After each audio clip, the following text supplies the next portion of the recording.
A little music?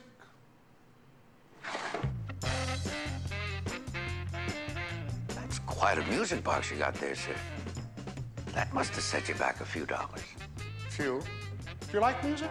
Well, I hear it all the time. My wife is crazy about music. Really? Classical? Yeah. Beethoven. What's his name? The guy that wrote Marriage of Figaro. Mozart. That fella. She likes rock music, too. When the nieces are around, it's on the air all the time. A lot of rock. How about this?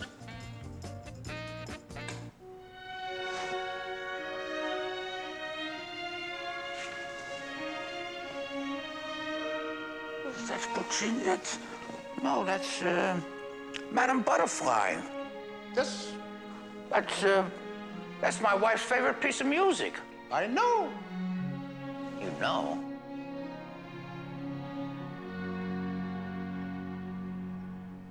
You have my house bugged. I know. But since the director met with you, I've had it removed. Just I'm glad my wife didn't know about that.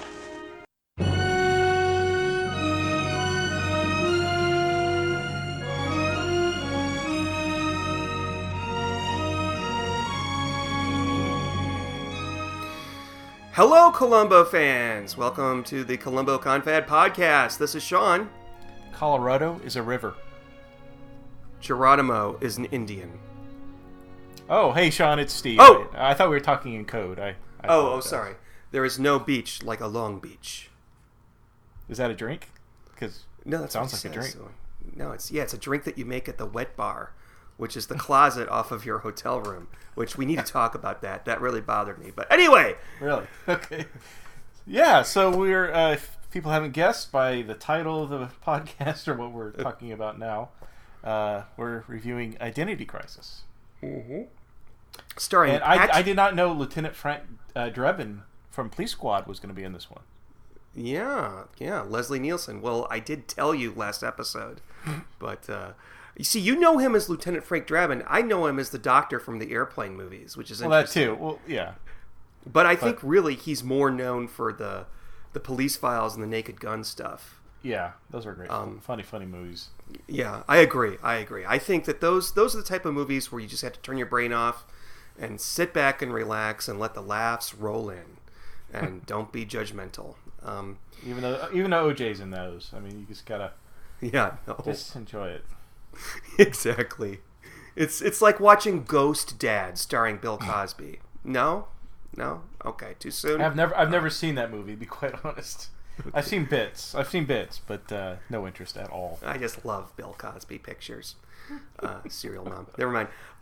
So this is starring Patrick McGoohan, who is the most prolific Colombo murderer. This is, I believe, his second of 4 appearances. Yeah. How many has he appeared in total?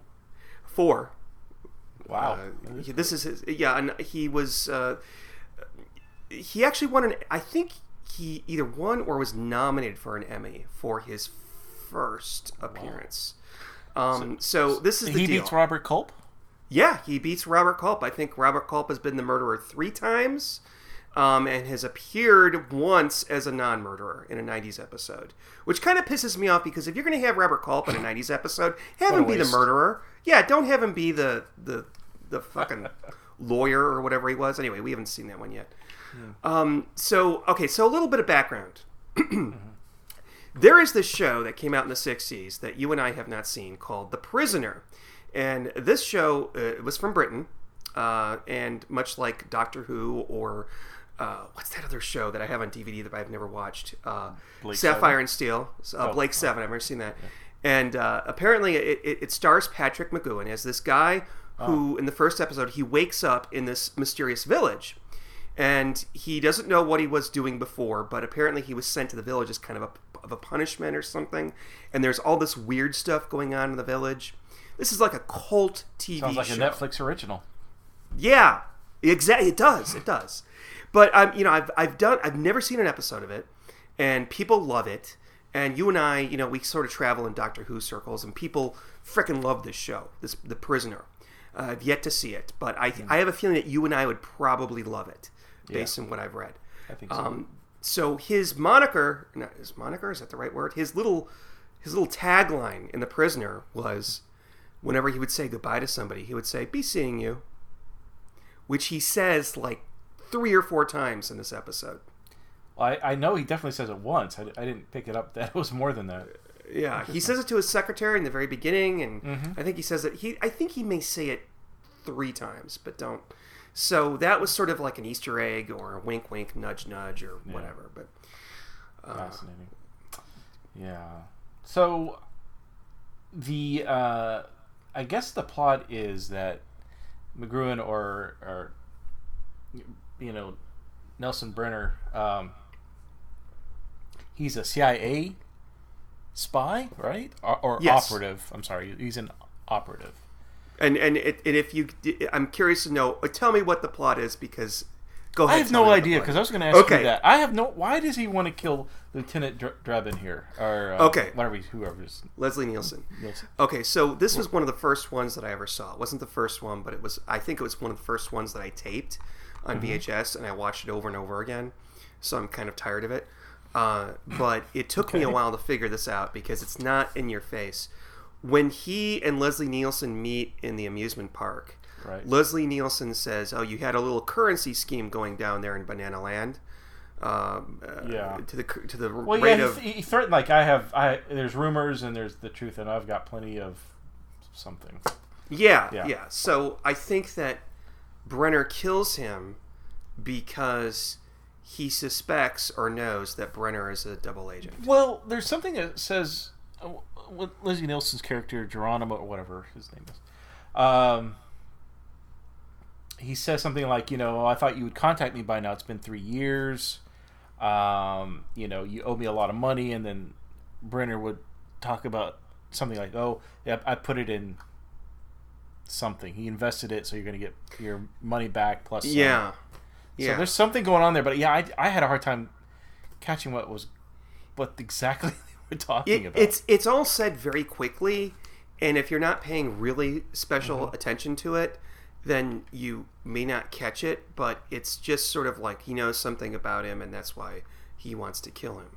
And it's not the whole setup to the murder is it's so quick, and if you don't really pay attention, you don't understand what the fuck is going on. Right.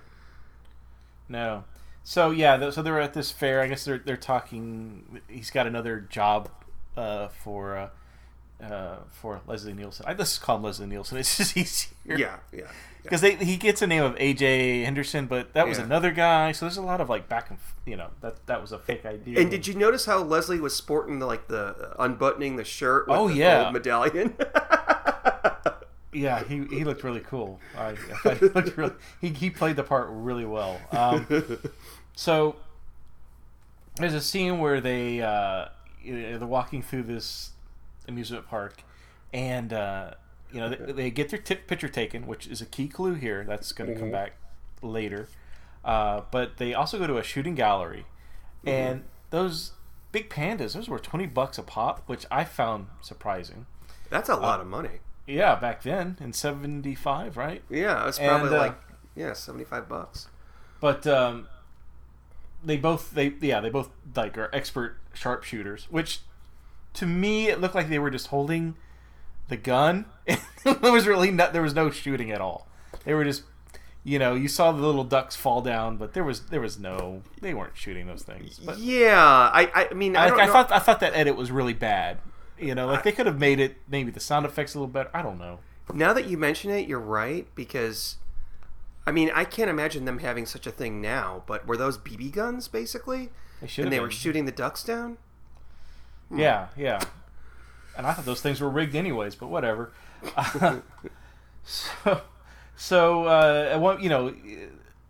Leslie Nielsen's character is like, no, you keep the stuffed panda or whatever.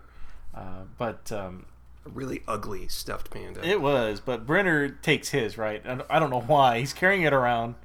And they see this really young girl. Okay. There's a lot of really creepy moments with little girls in this episode, Sean. A lot. And this is the first scene. And he goes up and he asks the little girl, whatever her name is, says, here's Archibald. We do you want Archibald? And she goes, yes, I like Archibalds. Like, she mispronounces Archibald. I don't know any Archibalds. And then he Archibalds. gives her the thing. And, well, this is Archibald, and now he's yours.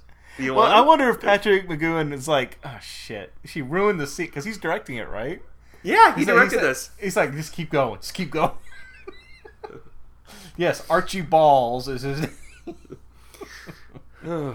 So he tells Leslie Nielsen, like, okay, so you're going to go to the pier at 10:30, I think. Here's the thing. You're going to talk to a guy, and he said use the same method, clickety-click, which is the whole thing with the cigarette machine. That's what that meant. Yeah. I didn't get that at all. Oh my gosh. Of course. And McGoohan has like this really high-pitched, weird voice.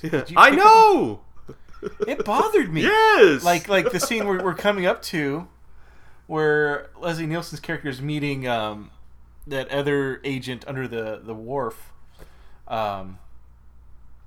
And then that agent leaves, and so Leslie Nielsen's walking away, and then Drebin comes out of the shadows and goes, Geronimo! Or something like that. Yeah, yes, Geronimo! And it's just really like a weird voice. And that was just creepy. I mean, because he's going to kill him, but... He's like this kind of classy guy with kind of a weird twist. I don't know. It's kind of... He kind of reminds me of... Tom Baker in a way. Like I could see, but yeah, like he always seems like he knows. He just acts like he knows a little bit more than what he's telling, even when he's telling the complete truth. Obviously, he is like that most of the time because he's a murderer in a Colombo. Can we talk about the bar that they meet? That I think if this wasn't a TV show on, if this was a TV show, a cable show. That would have been a strip bar. Yeah! I wrote down, this is the Morocco thing in Epcot, in Disneyland, Disney World Epcot. This is Morocco land. You know how they have the different countries? I'm like, and even the bartender had to dress up like it was Arabian Nights. I'm like, this poor guy. What has he done to be a bartender at this place? Well, obviously, he didn't make it as a cop. Yeah, he either screwed up or this bartender gets paid a lot more than the LAPD gives. So that guy who plays the bartender, by the way, his name is Val Avery, and he will have a very prominent role in another Columbo episode that we may see in the future. So keep that in mind, where he's better, actually, right? He has more to do. But. So the before we go to the bar, actually, I want to discuss Columbo's... first scene in this episode, and I found it a little disturbing because it wasn't very Columbo-like to me. So you've already got the officers around the body, and they're investigating the scene, taking photos, whatever they're doing. And Columbo's like, "Everybody out of the way, move." And he was like really rude, and it's not just that scene. He's really kind of rude throughout this whole episode. It's a little off-putting. Because he's rude to the bartender too. When he finds out he's an ex-cop, he's very kind of dismissive of him during that whole conversation. Yes, I agree. 100%. In fact, as soon as he walks out, and he comes down, he looks at the body, he goes, "Everybody leave except for Jim." I don't know what the guy's name was, and he goes, "How you doing, Jim?" "Good." "Yeah." "Which one came first?" "This one came first." He was very down to business, and I don't like that kind of Columbo. I want my Columbo to be more coming on the scene with his eggshells and his paper bags and his, what's going on? I'm hungover or I'm tired. Talk about getting a cell phone. Does it give you cancer? Yeah. Very, very. He's doing his work, but he's being... He's kind of aloof in a way. But in this case, he's just rude. And he's like that with Joyce, who's the photographer at the amusement park. When he's during that scene, he's rude to her too. Oh, but that is a very interesting scene because I felt that whole scene between them when they're looking at all the photos, I had this funny feeling that it was improvised because it just seems so. Was he rude? Yeah, I agree. But there was something about that scene that seemed very natural and organic. I don't know. I can't put my finger on it. Oh, you mean the fat shaming in that scene? Oh, there was the fat shaming. Yeah, there's a couple of fat shaming. I mean, he does that. He's really mean to people overweight in this episode. So yeah, he says, "You mean the two guys behind the fat lady, the fat lady? Do you see the fat lady? It's the two people. Do you have photos of the guy behind my fat lady? You know." It's like, Jesus, man. What's going on? It doesn't have to do... Maybe it's just... In 75, that's how people were. I don't know. And I'm just going to tell you right now, when we picked this, and I'm watching it, well, we didn't pick it. It was the swing of the 70s that picked it. I've got a bone to pick with you about that, but go on. I'm sorry. We'll get there. It was all random. And I'm watching this with a very critical eye, and I'm thinking, WWST? What will Steve think? And I'm thinking, he's going to hate this. He's going to hate this. He's going to hate... Oh, he's belly dancer. He'll like that. Which, by the way, we get to see Colombo be a little bit of a horn dog there for a moment. Yeah, that was... I want to say why he was so dismissive to that ex-cop, the bartender, was because he was so distracted by the dance, which he was. But that's not Columbo to me. You know, he goes to a seedy part of town to pick up a porno or get a copy of a porno, and he's so embarrassed. You know, he doesn't get the prostitutes are teasing him, and you know this Columbo, he's enjoying himself. She's quite, you know, the whole time Sergeant Kramer, you know, Bob Kirby, Bill Kirby, Bruce Kirby. Bruce, thank you. Us close. Bruce Kirby. We've seen multiple times now. Which I really enjoy his character, by the way. But so yeah, the whole time he's like discussing the case, and Columbo's, what are you talking about? Isn't she beautiful? Is she a great dancer? She's an interesting dancer. It's like, hello. Snap out of it. Do your job. If Columbo had singles in his wallet, Did you notice that in that bar, it actually says, a neon sign in the window says adult bar? And if you look very closely at the patrons, you'll see some, I don't know, it's just weird individuals. Not weird individuals, but just interesting choices. Like there's a big fat guy sitting there alone at his table. He looks like Christopher, what's his name? Oh, from American Hustle. But yeah, I don't like that Columbo. I agree with you wholeheartedly. I did not like the first... Everything up until he meets Nelson Brenner, I did not like. The murder itself, I did not like. Yeah, it was whatever. It is what it is. They had to get to the murder so Columbo could come on the scene. But I want to say, did you notice the gay guy in the bar? In the No. Okay, so there's a scene where Leslie Nielsen, he gets up, they walk to the cigarette machine to do his thing. Clickety-click. I guess. Huh? Clickety-click. Yep. By the way, if I knew that's how you could get free cigarettes, oh my gosh, I would have pulled that every time. But whatever. So Leslie Nielsen's walking down the bar towards where his meetup, what was his name? Lawrence the spy. Oh gosh. So as you're going down the bar, every man has got his head turned, looking at the belly dancer, except for one. There's one guy who's just staring at his drink. It's the guy that was sitting next to Lawrence at the end of the bar. I propose he is not interested in women because he's just staring at his drink. Well, that's interesting. Yeah. That by the way, that's me in every airport bar ever. Yeah, and also there's if you watch the carnival scene very closely, you'll see the same people walk by over and over again. Oh no, I did notice that. Yeah, and I watched this twice. You watched it twice? I watched it Saturday and today. Okay, all right. Because I'm going to start a new process. If I haven't seen them, which I hadn't seen this before, I want to watch it just for entertainment purposes, so I can just enjoy it and not take notes. Like with a drink or something. That's an excellent process. Yeah, very good. Because if I start taking notes, I don't enjoy them as much. But I watched it again, and today I took notes, and I figured because now I can digest it. Now I know what's going on. Mm-hmm. Yeah, so I think it really helps to do that when doing this podcast. Now that's my new strategy. What the hell were we talking about before I don't remember, but I lost my train. So he this is okay. So there's a huge clue right at the beginning, but we don't know it's a clue. Well, actually, there's two. There's the fact that he hit the guy. He hit Leslie Nielsen on the front, and then hit him on the back after he fell down, which was not.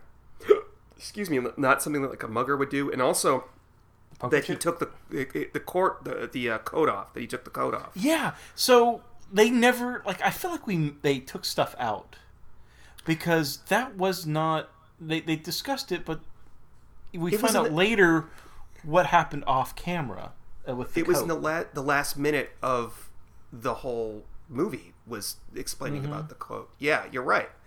There wasn't a lot of. Oh, I don't know what you would call this. You know, like with the scenes with the murderer alone, preparing and shit. Let me think of a really good example of this. Okay, Make Me a Perfect Murder. We just did that one a couple episodes ago, where we get to see her. She's testing out the antenna, making sure that she can get into the elevator. Toss the gun up there. We see her making the tape. There wasn't a lot of prep stuff, murder prepping scenes. I don't know what else to call it. It was just him meeting Leslie Nielsen. Okay, you're going to meet this guy there, and then I'm going to show up. And he shows up and kills him. Boom, with a lead pipe or a tire iron or whatever. Which is a most undignified way. I can't see Nelson Brenner using. Oh, I guess he did, but yeah. And then eventually Colombo figures. Okay, when does Colombo know that it's Nelson Brenner? Is it almost immediately? Well, I was debating that. I want to say it must be the scene where Brenner says, "I respectfully request that you don't harass me." That you do not harass. Yeah. Yeah, I want to say that's it, but I think it might be. I think it might be when he was with Joyce, and she mentioned that Brenner came back and bought both the negative and the film and the photo from her, because that's a huge clue. I love clues. But we're saying a lot of bad things about this episode. Can you say something nice, Steve? Say something nice. Oh, well, there's the belly dancer. That I enjoyed that immensely. Okay, she has beautiful eyes. Did you notice that she had beautiful eyes? It must mean she's shy. I don't even know what that meant, to be quite honest. I don't know why would Colombo deduce that she's shy because of her eyes. I'm going back to complaining. I'm sorry. I don't know. Well, it's and this I don't like this at all, but there's like half an hour that goes on before Colombo actually meets the murderer. Yeah. Well, let me ask you this. I got a question for you. Besides, the purpose of the murder, which you did explain. Why was Brenner writing that speech for Belafonte? Okay, so he was a public relations consultant.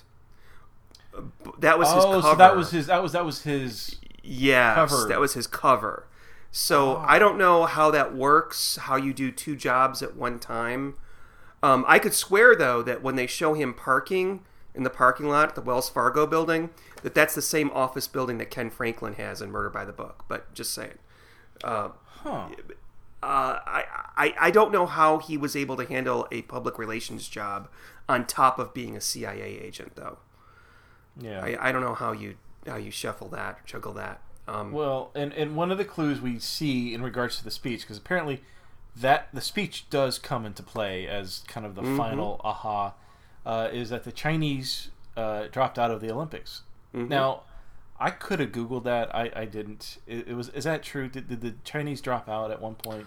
I don't know, but if they did, even if they didn't, it doesn't matter because they went back in. Right. They went back in. We find out at the end of the episode. I don't. Okay, here's I thought it was going to be a clue, but it never was. See, there's a lot of misdirection in this episode with the clues. But one of them was the Brenner, when he gets back to the office to record his speech. Why does he want to build an alibi? he kind of builds himself up to Colombo like, I'm an operative. Don't mess with me because there's things I can't tell you. But he went out of his way to set the clock back and all that stuff. Which is the stupidest thing ever. Like, a child could do that. Yeah. Anyway, sorry. But why does he take the stairwell, not the elevator? I have no idea. I thought that was going to be a clue. Because that's what you do when you're a murderer. You take the stairwell. When you're being surreptitious. When you've got something afoot, you take the stairwell. I mean, was there the energy crisis was 70 what? That was a little bit later. In fact, it's actually mentioned in Make Me a Perfect Murder when he says, "Oh man, we got to turn it off. The power crisis or something." Yeah, that's what maybe that would explain it, but I don't know. I honestly thought taking the stairwell was going to be a big clue, but nope. Yeah. So I do have to bring up one thing, and it's been sitting with us for 15 episodes now, and I keep noticing this, but it's a racial thing. What's the deal with all the Asian servants? Seriously, I don't know. That's a good point. Yeah. The last episode we did, William Shatner had one. That's horrible. That sounds horrible. Yes. Is it because it's California? Is it because they didn't want to cast white people or because they didn't want to cast black people? Which, by the way, speaking of black people, framing a black guy for the murder and the fact that he's been convicted and for assault and whatever. That's not a very classy thing to do there, Nelson. That's I did not think of the thing about the maids and butlers in Colombo. That's very good though. No, he had I think they were Filipino servants in his house. Remember, because later on Colombo goes back. I thought they were Taiwanese or something. I don't know. Okay, well, I'll take No, they may be Thai actually. That's what I thought. I don't know. I have to ask a bigger authority about that. Somebody who has a Thai. You do live with somebody that would know. Because he's got a picture of the Thai princess on his wall. Right, he does. So that's still strange. I also wanted to find out if that was really the Thai princess in 1970, whatever. So you have the WWST, whatever your analogy is, or acronym is for what would I think? What would Steve think? WWST. Which sounds like something you get from having sex, but yeah, it does. So I was thinking the same thing about you when Brenner was, recording his speech, and you hear the playback where, and I really want to say this out loud. I want to do the quote, but he says, "These guys with the law degrees, they give you all kinds of fancy titles," and I was thinking, oh, Sean's a lawyer. I wonder what he's thinking right now. I don't give anybody fancy titles. I don't know where that comes from. I don't know. I have no idea. But I will ask you this. Sir. Mm-hmm. The guy that he wrote the speech for, the Italian guy, did he seem familiar to you? Oh God, he's like in every other episode it seems. Okay. There's a lot of regulars in this. Yeah. Episode. Vito Scotti, he was in the Any Old Port in a Storm. He played the sommelier. He was in Murder: A Self-Portrait, that abomination. He played the guy that ran the restaurant or bar that no one went to, apparently. Mm-hmm. Also, there's a huge flub in this. Early on, when Columbo's walking outside the office building with Bruce Kirby, they're walking down the thing. You can see people either there's a glass wall, and so you can see into the lobby of the office building. Either there's guys standing in the lobby looking out, or the glass is reflecting people standing there watching them shoot this movie. Did you notice that? They're standing there smiling. Yeah, it's really obvious. It's I've noticed that twice in Colombo, where you've seen people, extras, if you will, watching. I'm sorry, I'm getting off track, but So I want to ask you, Steve. I want to ask you this because Patrick McGoohan, 4-time murderer, producer of Colombo, director of Colombo. What did you think of his performance? No, I thought it was really good. I thought he did a great job. Good. The only thing that was a little unnerving, and I'm sure it was intentional, was his volume would go high every so often. like we were talking about when he called out Geronimo under the wharf. There were some other scenes where he just all of a sudden his pitch goes up. Like, hello, Steve, I'm talking to you like this. Yeah, or clickety-click, clickety-click. Clickety-click. Yeah. You know, clickety-click. It's like, what the hell? I thought I was listening to William Hartnell talking. I don't know. I know! He says, the Just One More Thing podcast, they talked about how he says, I know! At one point. And then they played it back. About the bugging, yeah. Yeah, I know! Yeah. This is my wife's favorite song. I know! We're going to discuss that in a minute. You know, the problem here, and I think this is, people listening to this is pretty obvious, is that there's so much I don't like about this episode, but there's also a lot that I kind of do like. Mm-hmm. There are no clues. There are no clues. There are clues, but they're not clues. Like it's not has no bearing on how Colombo figures it out. It's almost like more the poker chip. Nothing. I think it does actually. There is something, but they didn't really edit it right. The coat. What else? There's some other clues. It seemed like he was keeping them all in until the final scene, and then he came out with all the clues. Yeah. So Colombo goes to the music park. Finally, after Sergeant Kramer or Kirby, he does all the legwork for Colombo. Poor guy. I mean, he's just Colombo's making him do all the work this time. Well, he is a sergeant, and Colombo's a lieutenant. Just saying.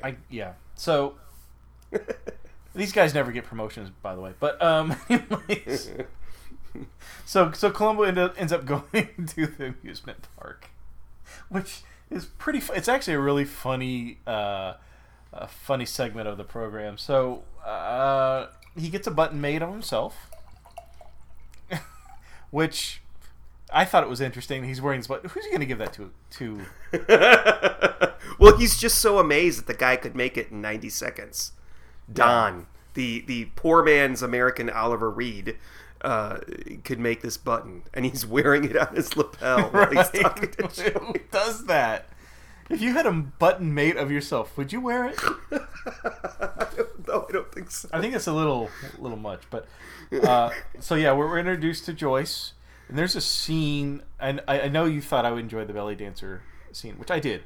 But there's another scene with Joyce where she's leaning over the counter, and you can see right down to Florida. I mean, it's just...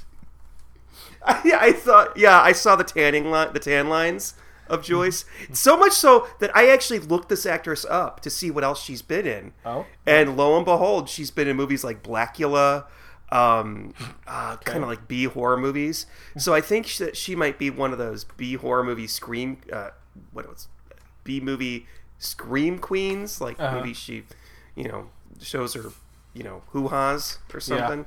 Yeah. You may want to look into that. I probably will after we're done with it. She wasn't an unattractive lady.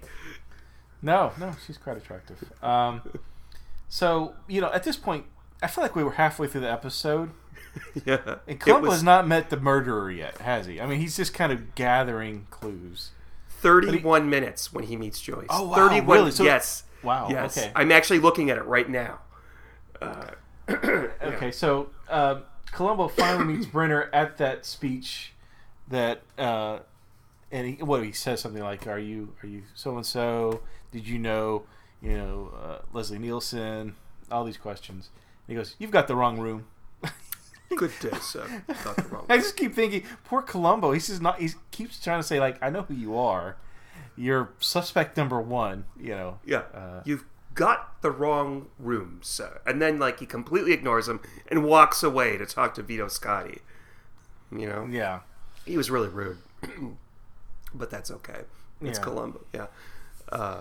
And then, Brenner. So I guess he has to report that he's under suspicion to the chief CIA guy, Larry Tate, from Bewitched. Oh, that's right. Yes. Did you recognize him? No, he looked familiar, and I didn't bother to look him up on IMDb. But he looked a little bit too Santa Clausy for me to be a CIA boss. Yeah, I don't know the actor's name, but in Bewitched, the character was Larry Tate. So maybe that was a cover. Maybe because what was he in that? The business. It was like a advertisement agency or something. I have no idea. I haven't watched that show forever. Yeah.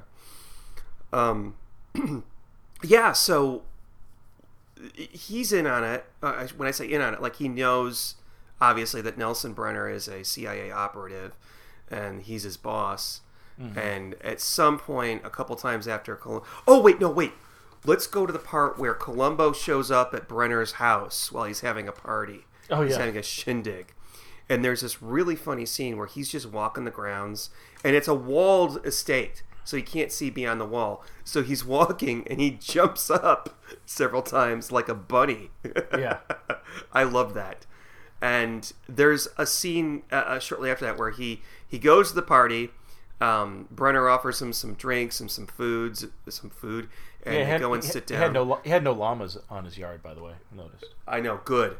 Then the ASPCA isn't going to go after him, but I think that's another thing. Maybe it's just I'm thinking of the Leonard Nimoy episode where he shows up at his house while he's having a party, but Columbo has this thing of showing up at people's houses when they're having parties.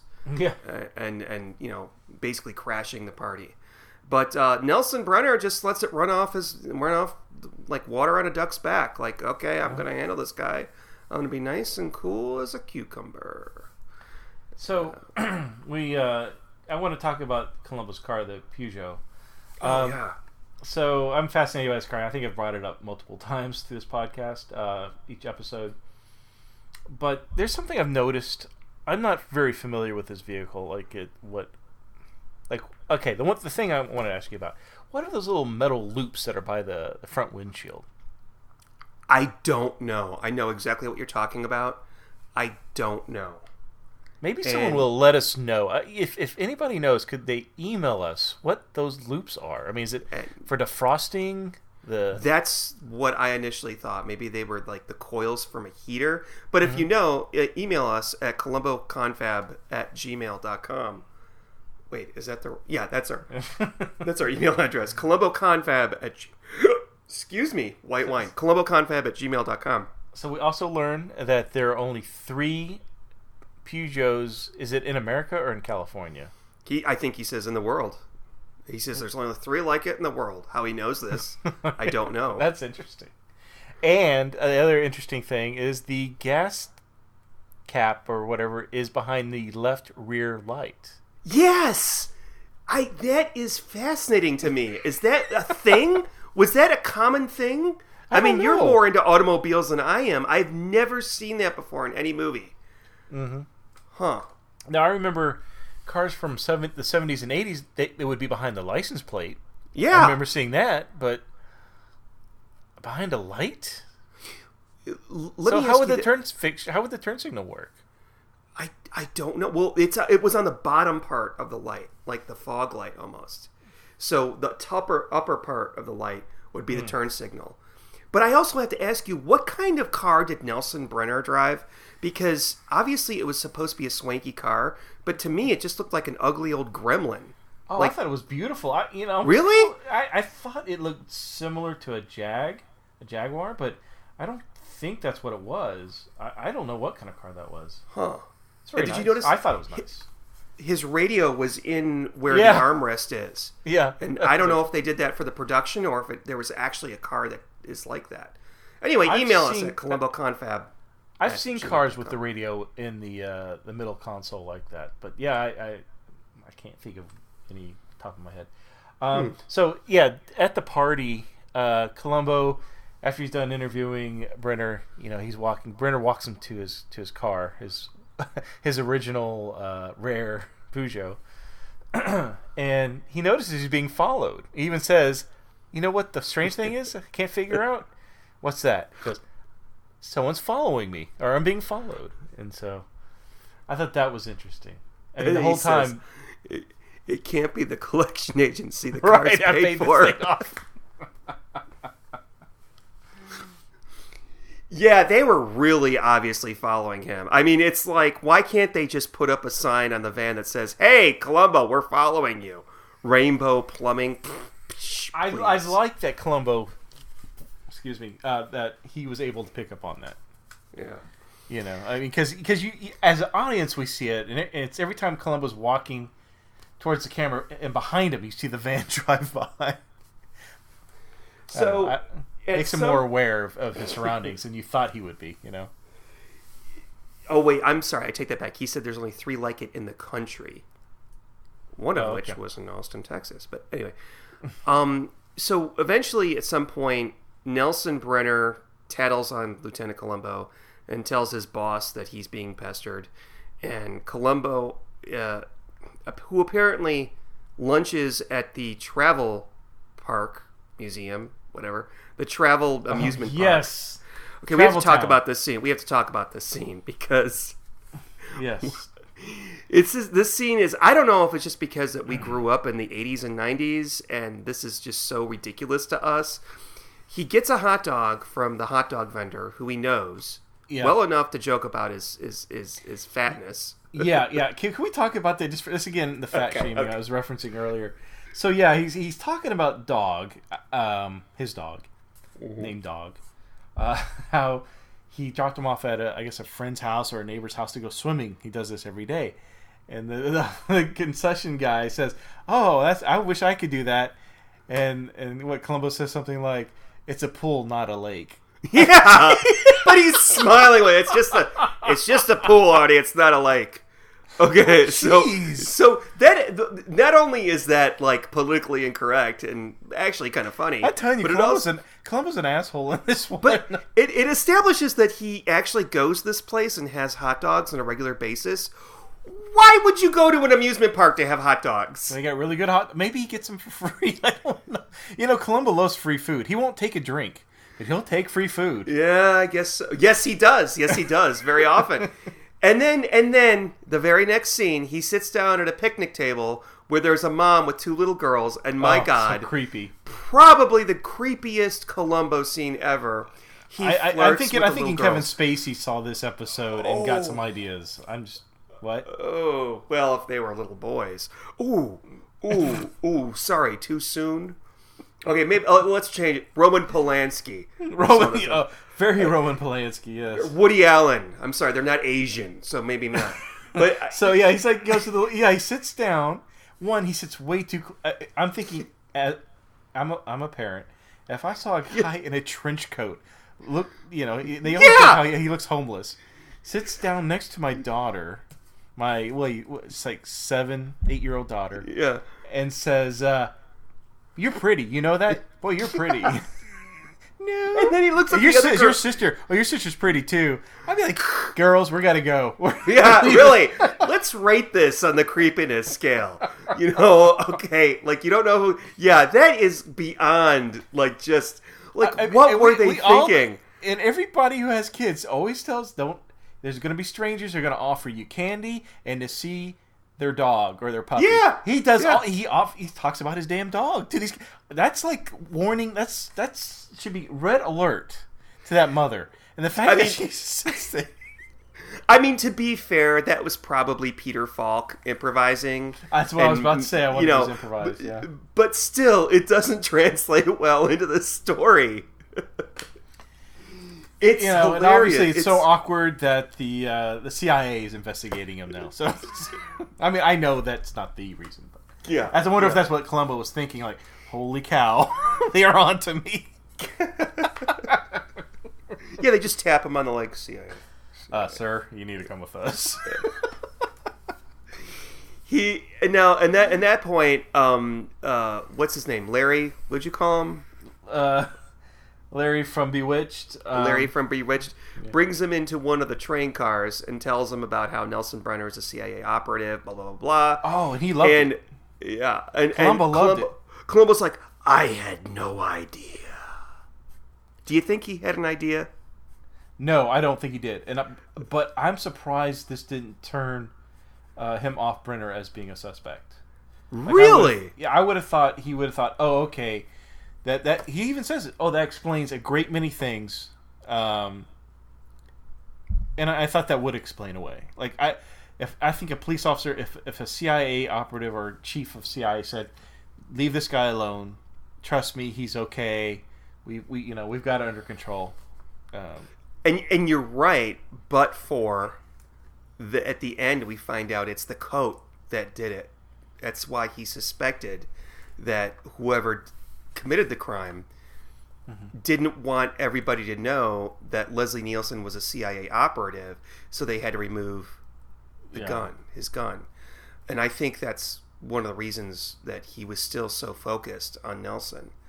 But what I really enjoy is that after he's done with that meeting, they get off the train, they're in public, and he screams out to the CIA guy, Do your operatives carry guns? Yeah, I think they're having this private conversation. He totally blew everybody's cover. What were there, like 10 operatives that were at that travel town? He blew all their covers, all that one thing. That could have been played up a little bit more, I think, for laughs. There could have been more laughs here, but why did he? That I thought that was going to be a clue. Oh, he was asking because Leslie Nielsen didn't have his gun, right? Yeah, because Nelson took it off of him so that people wouldn't know that he was a CIA operative. I got you. Yeah. Okay. Yeah. Otherwise, he just wanted to make it look like a simple mugging, or that the Lawrence guy, the black guy, that he framed, committed the crime. Who, by the way, a little applause, please, for Nelson or Patrick McGoohan as Mr. Steinmetz. Yes. So Steinmetz is referenced, but we really don't see him at all until after the halfway mark, I think. Did a great job because I didn't know that was him at first. That was very cool. That was better than Michael Caine in Sleuth. And of course, then he does a frame up. Frames Lawrence. Tries to frame Lawrence. I don't know why I can't remember his last name, but and then Lawrence yells at the police sketch artist. I love it. No, fool! I told you. No, get rid of the glasses. Put in the mustache. Make him older. And then 30 seconds later, yes, that's it. That's Mr. Steinmetz. Very good stuff. Poor Kirby. He's like, oh, jeez. Why did they give me this scene? But he's the only one of the only African American characters ever to appear in Columbo. I think he's probably given the biggest role. Sadly. Oh, I thought. Oh no, I thought the character Lawrence. I was hoping they would bring him back because the actor I thought played him really well. I know I'm making fun of his delivery of lines, but no, I really like the character and the actor. Yeah, but actually, no. I say this, but we just 2 episodes ago we had Walter, the projectionist. That's right. Oh yeah, yeah, the older guy. Yeah, we should have had more. We should have had. Okay, fun fact. I read this in the Colombo file book. There has never been a Colombo murderer who is a... No, we've had people of color, but there has never been an African-American murderer in Colombo. And out of all the Murder, She Wrote episodes, never an African-American murderer, as though, Well, with Colombo, I don't know if that's a positive thing, because the murderer in Colombo episodes are always wealthy.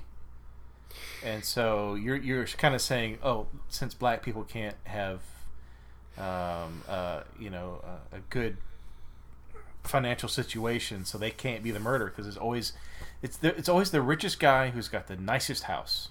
Yeah, that's the murderer in Colombo. You're absolutely right. And I think that's part of the charm. I was actually thinking about that because the house we see for Brenner, really nice. Like I'm sure exteriors and interiors are different house, but. Or it's possible, but the inside of that house was just beautiful. I loved it. I would love to retire in something like that. Sean, can we kind of make money off this podcast and then we can retire like that? That would be wonderful. I'll get on Patreon right now. So with the $2 that we get for every episode, we'll save up and buy that house. Yeah. And who the fuck did he know that he invited all those people? He had like dignitaries. And he had he had Bachelor's World girls there throwing each other into the pool and giggling. He obviously he was a swanky dude. Nelson Brenner. I wouldn't mind being Nelson Brenner, having all those people in my... And he was a sharp dresser too. His jacket was a little dated, but I love that jacket with the pockets. Let's talk about the clothing. Okay, let's talk about the clothing. So specifically, going back to Travel Town Amusement Park here, or whatever it is, Park. One of the CIA operatives, the blonde guy, the really tall blonde guy. Oh, the creepy looking blonde guy. Yeah. His pants. Did you notice those pants? I want pants like. I wish those came back into style because I would wear pants like that. What were they like? Those white pants with stripes. Oh no, they were striped. They almost look like pajama pants. I thought they were really cool. Very, very, very 60s to me. Like it's something you would see in an Austin Power movie. It's really interesting because stuff like that is kind of sort of coming back in style, but not like the really gross stuff. But yeah. Yeah, I gotta see that. I'll look at that. But yeah, and then of course Brenner, he wears some interesting clothing. It just really. I wonder who picked that out. It seems like a very British thing to me. Yeah. Well, I have to talk about one scene because you've commented on the past that Colombo doesn't know how to speak Italian. And he does. Boom! Yeah, we get to see him speaking Italian, full out Italian with the I don't know what the guy did. I guess he was a wine guy. What I love is that half their conversation is Italian and the other half is English. And at the end, Colombo says, "Can I have some more grapes?"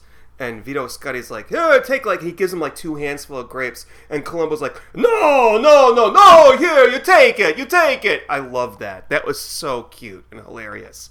That was a funny scene, yeah. Yeah. So, at one point, Colombo goes back to Brenner's home, that beautiful home. And, I guess now he's going to ask questions. And I think Colombo's trying to... I think he is 100% sure Brenner's the man. He's obviously been trying to take Colombo off the case or get him off from bothering him, right? Wait, he actually goes to his home ostensibly to pay back the $10 that Brenner... At the gas station, right? Let him... Yeah, at the gas station. But and that's where we see the pictures of the princess and there was one thing, and this is where Google, as a modern viewer, we're having the internet on your phone, especially Google search. So when Columbo's looking at the photos, he goes, "What's that plane?" And Brenner says, "Oh, that's the T-33." He pauses for a couple of seconds, says, "Silver Star." Uh-huh. And I'm like, he's lying. So I Googled it. And it's not called the Silver Star. It's actually called the Shooting Star. Really? I thought, clue. That's a clue. He hesitated. He lied. And he's trying to cover up that he was lying. That's not called the Silver Star. It's called the Shooting Star. Does not come up as a clue to incriminate him at all. Again, another clue that goes nowhere. But there was a clue in the picture, yes, obviously, because he realizes that young Nelson Brenner dressed up looks like Steinmetz. And I think that is the moment that Brenner realizes that Colombo knows it's him. Yeah. Because he sees the picture of him as a young man. He's not looking at the airplane. He's looking at him in the picture. And he says, the T-39... But why did he pause? Silver Why was Star. that? That was a clue. That had to be. I think that's because he's just suddenly, it like a ton of bricks, it fell on him that, oh my gosh, this fucking idiot detective knows that I'm the killer. I really think that's what it was. So the one awesome scene that they use as the introduction before the show begins, Colombo finds out that his house has been bugged, right? But how we get to that dialogue is awesome. Brenner says, "Would you like to listen to some music?" So he opens a drawer under a curio cabinet. I guess that's what you call those things. And the music starts to play. What the hell? I don't know what that was. When did we go to fiction? I mean, as a science fiction now. I mean, it went from a drama to just like, that's just bullshit. Well, and he says, it sounds so good. And he goes, well, it's quadraphonic, or it wasn't hydroponic, but systematic. Grease lightning. Is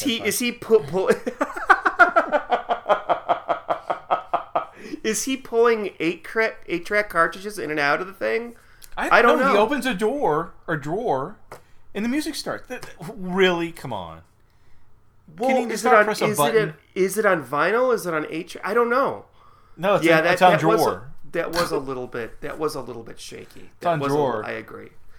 And go ahead. And then we learn once again, Colombo loves classical music, which I think is you're cool. correct. It's not his wife, because when Colombo says, "Oh, my wife loves classical music. That's her favorite song," and I think, excuse me, I think Brenner knows the whole wife thing is bullshit, because he's bugged that house. He knows there's no woman in that household. He knows. He laughs. He's got a smirk on his face. He knows. He knows. That's my wife's favorite piece of music. I know. Because I know you're lying. There's no Mrs. Colombo. But if you found out that somebody bugged your house, wouldn't you be a little bit upset? He was upset because he knows, Brenner knows, he doesn't really have a wife. Okay. All right. I'm telling you, Brenner has bugged his home. He knows there's no Mrs. Colombo. He knows Colombo's playing a game. They're both playing poker. They even say that. They're both playing poker. They're both lying to each other. Well, that's a fascinating analogy. That's very good. Or is it a metaphor? I don't know. Analogy. And this is where I wanted to... I said earlier in this episode I was going to bring up something. Now I'm going to bring it up now. I think the randomizer that you use, I think you just make this up because you knew that reference about his wife and the being bugged and the music, that was going to be your proof to me that he has a wife. No. That was, you picked this so we could have this argument again. And the proof. I think the proof is that Brenner knows there's no wife. No, the way he acts. This was not proof. This was proof was the gentleman who wrote us the email last time we recorded was Patrick McGoohan, who said, "Oh, I saw your wife go that way," or was it Dr. Bombay? Your wife went that way. No. You know, a third person has seen the wife, but no, there's other better proof. I'm not going to say what it is. I'm just going to let it rest, and we'll get to it when we get to it. But you keep saying that. I think like the very next episode, you're going to pick an episode purposely. No, proves me wrong, and that's what you were doing here. No, we'll get to it eventually. But maybe next time. I don't know. I'm not saying, but I'm telling you, there is an episode that definitively proves that Colombo has a wife. And do we see her? You think that Colombo has a wife, and you're just being contrary. You're just poking fun. You're over there having fun. No, do we see her in this mythical episode? Do we see her? I'm not gonna say. I'm gonna let it rest, and you'll find out. Oh, I bet we see her from behind. No, I'm not gonna say. But we'll see. I could argue that. I don't want to say what the name of the episode is. I'm just letting it, and people who have seen big huge fans of this show you know what I'm talking about. Oh, he's talking about that one episode with the blah blah. And I'm not going to say if it's 70s or 90s. I'm just going to leave it there. Okay. All right, so we've been talking about this for a long time. We talked about this There's episode a lot to talk about. for longer than I thought we would. I have 2 pages of notes. I usually have about a page and a half, if I'm lucky. I have 2 pages. Okay. So let's talk about the games, right? So he's got poker, which he fondles the poker chips. Colombo does when he's looking at the games that are on this. But isn't it? Wouldn't you? I mean, come on, poker chips all stacked up like that. They're so ridgy. But I thought that would reference the broken blue chip, like he was counting them or something. He was trying to figure out if that broken blue poker chip that he had a half of belonged to that. I thought that was going to be a clue. Nope, not a clue at all. Well, I'm sorry. I guess you're right, but I'm sorry. But he does have he's got backgammon. Mm-hmm. I haven't played that game in 20 years. And he's got another game. Apparently, was very new back then. Oh, it's not new. Well, back then, maybe in America. Yeah, it's not Mahjong, as he says. What's that, sir? Mahjong. So, if you are Jewish, you probably have a grandma that plays mahjong. We play mahjong here, There are several variations of mahjong. They all use the same tiles. We play the easy one. That's basically gin rummy, but it's with tiles. But yeah, I know about mahjong. Is that why you brought that up? Yeah, because it was just the pronunciation. Very mahjong. In fact, mahjong. I texted you because you were like, well, let's start recording earlier because I've got nothing else to do. I just want to bother you. So I texted, I'm still watching it. He's talking to him about makongs. I'm like, fucking autocorrect, goddamn. And then I tried it again. Makongs.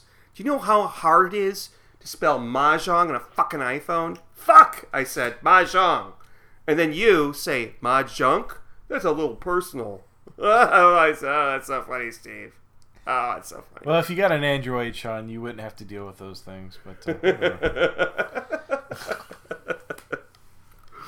well, Okay, so let's talk about the final scene in which Colombo basically takes all his clues and dumps them on the table.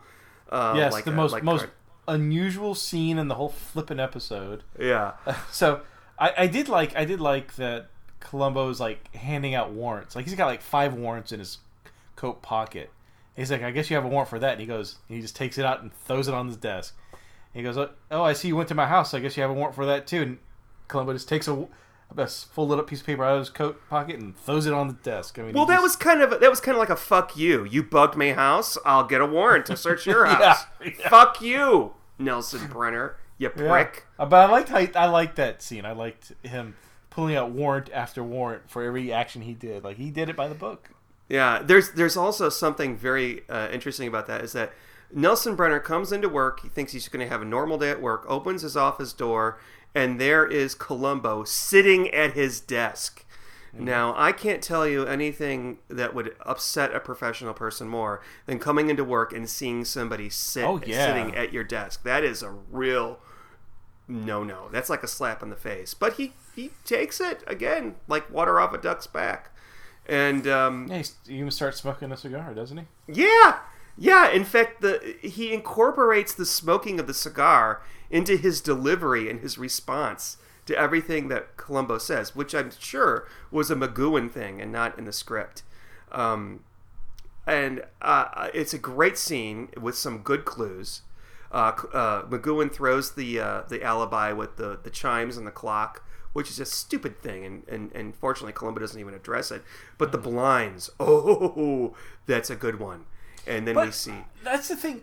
Everything that McGoohan or Brenner says makes sense. I mean, I know he's the killer, but what he says makes sense. And then when Larry Tate, his CIA director guy, says, leave this guy alone. He's okay. He knows a lot of... he's got to lie. He can't tell you stuff. I just don't know how Colombo was able to... I don't know. I felt like Brenner gave up too easily. Yeah, I don't think Colombo had a case against him. And we always discuss, did they get off? Did they go to jail after this? I think Brenner probably called his boss, and he got off scot-free. I don't think he even went to court. But the problem is that after Colombo reveals the clue about the Chinese in the Olympics, Nelson, he says, well, why'd you remove the coat? And he says, well, apart from muggers, you also have couples on a beach. Mm-hmm. It's sort of like. But we never even saw that. We never saw that. Yeah, but if we saw it, then that would give away the ending because that's the clue. That's for Colombo. That's the clincher. This is an episode where we don't get the how does he know it's him clue until the end. It's the fact that he took off Leslie Nielsen's coat. Yeah. Normally that's brought up right away, but in this case, it's not until the final moments of the episode that he brings it up. I don't know how I feel about that. I think it's just sort of a different way of doing it or something.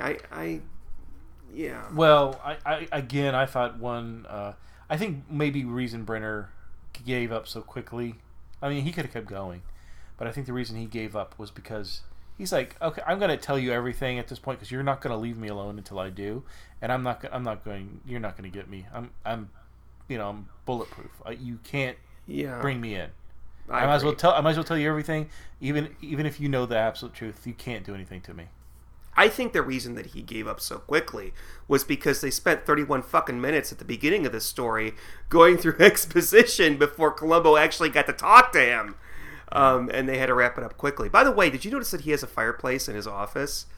What sort of office, like in a commercial office building? No, I didn't notice the fireplace. Yeah. No, I didn't notice. And he also has the same office that he has in the episode that he was in prior to this by Dawn's Early Light. I could swear it's the same fucking office. But, yeah. But the Chinese Olympics thing, I think that was a good clue.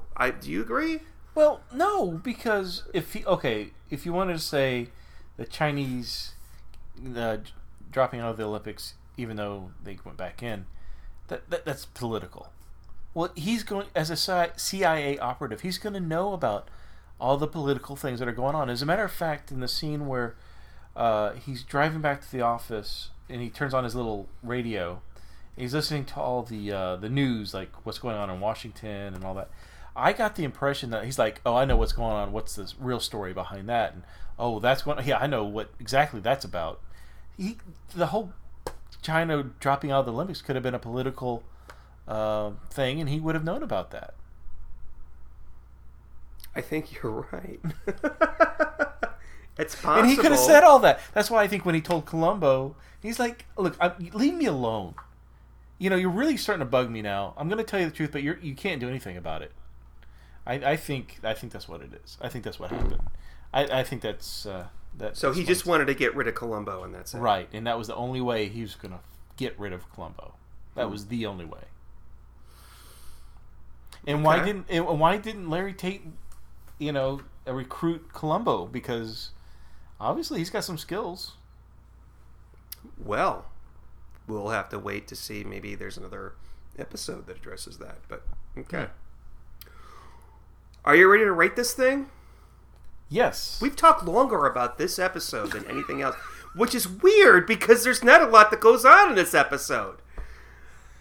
I disagree. There is a lot that goes on. Are you ready for the numbering? I'm going to pick something from the episode. So let's do it. $3.25. $3.55. Wait, where are we? How much is it right now? Well, I don't understand the question, sir. $4.37. That's okay. Out of $4.37, what would you rate this? I would rate this. You have no idea what that's from. No, I don't know. Is that how much the hot dog was? No, at the gas station when he dropped his money. That's right. Okay. I really. This is not up there for me. I really don't like this episode very much, and I understand that if you're, the allure of having somebody that's a spy as the murderer, okay, that's cool. But what was it? $4.33. I'm going to give it $4.37. I'm going to give it $2.31 because I just in the middle. Was it padded? Fuck yeah. There was too much padding in this. But there were not a lot of clues. Patrick McGoohan was great. Yeah. It flowed, but we didn't. It didn't really feel. It felt like somebody put, especially the first half hour. It felt like somebody put Colombo in like a CSI episode or something. I just didn't feel comfortable, and that tainted the rest of what I saw. I kind of sort of agree with you about the clues at the end. That wasn't enough. That he gave up too quickly. And this is actually my least favorite of the 4 episodes that McGoohan has done, because I just think the episode is so plain. I don't know how else to describe it, and I wanted to see more back and forth between Peter Falk and Patrick McGoohan, and we don't. Instead, we have him harassing little girls and being berated by CIA agents, and so I'm just gonna give it's a middling episode. I don't enjoy this one that much at all. So okay, so $2.31. Okay, well, I'm probably not going to go too far off what you said. I'm going to go for $2.18. Ooh. I'll tell you what. It was an interesting story. I think Patrick McGoohan was great. I without a doubt, great villain, great murderer. But what I didn't like, one, the clues, like you discussed, and two, it was the most, out of all the Colombos I've seen, Peter Falk was the least Colombo. It's just his mannerisms, how he treated other people. I don't know. He just wasn't his lovable self in this one for me. Yeah. So I think that was the, usually a story can be bad, but if the characterization is wonderful and sweet and perfect, that will raise the score for me. But in this case, man, Columbo was just, I don't know. Yeah, I agree. There the only moments were the mention of the wife, and maybe there was something else. Maybe, he was. Yeah, I agree. So, I think we're on the same page. Yeah.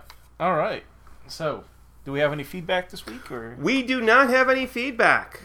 We shot our load in the last episode. So, Steve, that means that you get to spin the Wigan wheel of the 90s. Yay. At least. Okay, what horrible 90s episode we're going to watch next? Let's go and do this. Now. Oh, you like the last one. Stop saying that. Okay, go ahead and spin now. All right.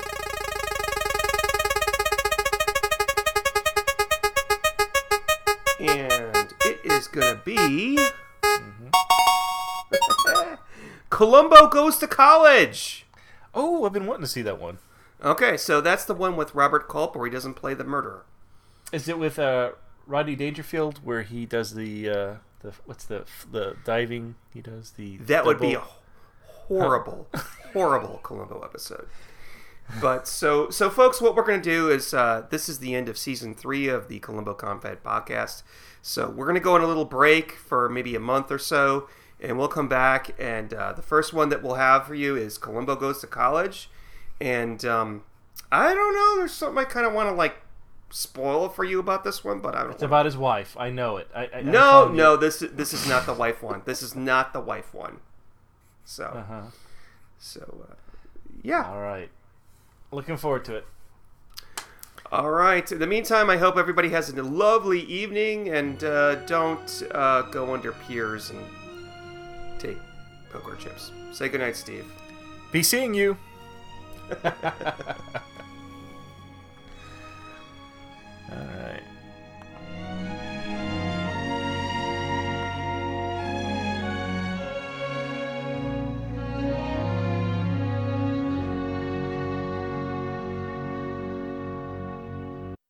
I love clues. Hello, I'm Sean, and I'm the host of the 1001 Movies podcast, based on the book 1001 Movies You Must See Before You Die. Each episode, I randomly pick a film from the book and spend about 10 minutes talking about its director, the cast, the genre, and my personal thoughts on the merits of the film. Each delicious yet bite-sized episode contains information about a film from practically any genre, any country, or any year. Check us out on iTunes, and we'll send you free cookies. Some restrictions apply.